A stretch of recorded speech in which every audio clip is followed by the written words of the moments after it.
Eh bien bonjour à toi, après cette folie Marvel, que ce soit par rapport à Shang-Chi ou What If, même si What If, il y a une vidéo critique qui arrive, malheureusement, alors j'ai eu des petits problèmes, il va falloir que je vous en parle, j'ai eu des tout petits problèmes, ce qui fait que la réaction a été tournée, mais j'ai pas réussi à faire le montage. Je sais pas ce qui s'est passé, en fait Premiere Pro n'accepte pas mon type de vidéo, ce qui fait que je ne peux pas... C'est chiant. Mais j'essaierai de me rattraper pour les prochaines fois. Là, on passe juste sur une critique et aussi sur la critique donc de Bienvenue chez Doug que j'ai pu donc découvrir mercredi puisque c'est sorti le 1er septembre. En même temps que Shang-Chi et What If. Pourquoi faire simple, hein ? Pourquoi ? Je vais te faire une petite vidéo, ça sera pas excessivement long, c'est juste pour te dire ce que j'en ai pensé, puisque c'est la première série des studios d'animation Pixar sur Disney+.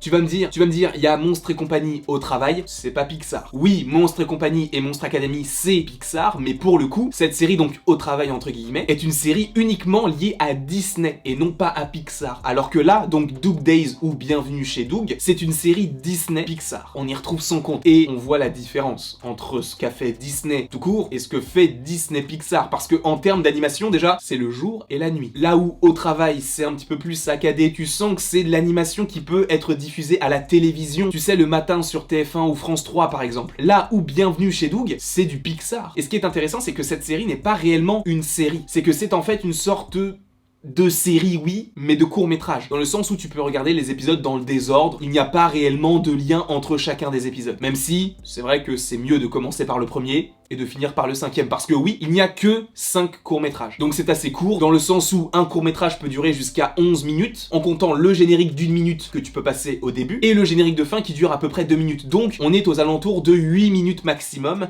et on va dire 5 minutes minimum. Donc ça se regarde extrêmement facilement, et pour ceux qui se demandent de quoi ça parle tout simplement de la suite de là-haut. En fait, on apprend que Carl Fredricksen a vendu le dirigeable qu'il a volé entre guillemets à Charles Mance pour s'acheter une maison avec Doug. Il est le voisin de Russell, et donc Doug, lui, a des antagonistes entre guillemets. Il y a l'écureuil, il y a l'oiseau, je ne sais plus ce qu'il y a d'autre comme antagoniste, mais t'as des petits personnages comme ça qui viennent, mais tu as des petits personnages comme ça qui viennent en plus dans l'histoire. Et honnêtement, je t'avoue que j'ai regardé en français, parce que en général les films d'animation ou les séries d'animation je les regarde en français, hormis les animés, mais je dois te dire que Doug, dans là-haut, ça va, parce que c'est pas le personnage principal, mais dans cette série, il est un peu énervant, oppressant, et limite un peu gênant. En fait, sa voix est tellement, entre guillemets, personnelle et impersonnelle que tu ne sais pas vraiment où te placer. Déjà, bien évidemment, Charles Aznavour doublait le personnage donc de Carl Fredricksen dans le film là-haut, malheureusement il est décédé, et il a donc été remplacé. Doug, il me semble que c'est la même voix dans le film et dans la série. Et je dois dire que c'est un petit peu oppressant. Et donc, en regardant les 4 premiers épisodes, j'étais...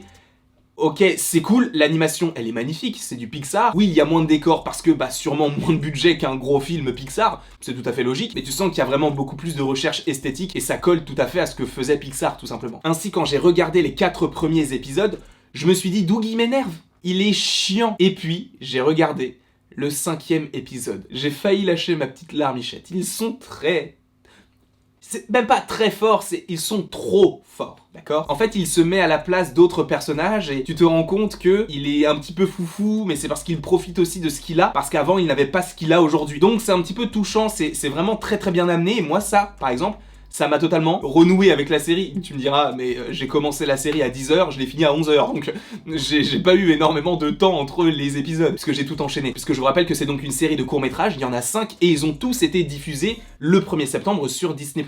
Et la fin donc de cette saison 1, entre guillemets, est très très touchante. Moi j'ai adoré regarder ça. Alors encore une fois, on est loin du là-haut, on est loin d'un Coco, mais c'est très touchant, c'est sensible et c'est très intéressant pour le coup. Parce que ça te permet en fait de découvrir un personnage un petit peu annexe, qui avait quand même été développé en soi, mais pas tant que ça. Et le voir dans une série, même si c'est une série de courts-métrages, ça fait du bien. Et ça fait du bien de revoir du Pixar et encore plus du là-haut. Parce que quand tu as un programme qui s'ajoute à un film qui n'a pas besoin d'une suite, ça peut être compliqué. Mais pour le coup, là ça fonctionne bien dans le sens où on ne fait que très peu de références à ce qu'il s'est passé avant, même si t'en as quand même un petit peu, mais ce n'est pas non plus absurde. Et moi j'ai beaucoup apprécié, donc en soi je vous la conseille. Honnêtement, ça vous prend même pas 1 heure de votre temps. Il y a 5 épisodes, ils durent entre 5 et 8 minutes. Pour le coup, c'est extrêmement rapide. Donc je vous conseille évidemment de regarder cette petite série, si vous avez le temps. Tout à l'heure, critique de What If, et il ne me reste donc plus qu'à te dire d'aimer, partager, commenter et de t'abonner, si ce n'est pas déjà fait, et si tu en as envie, bien évidemment. Et après toute cette petite vidéo, il ne me reste plus qu'à te dire à la prochaine, pour la prochaine.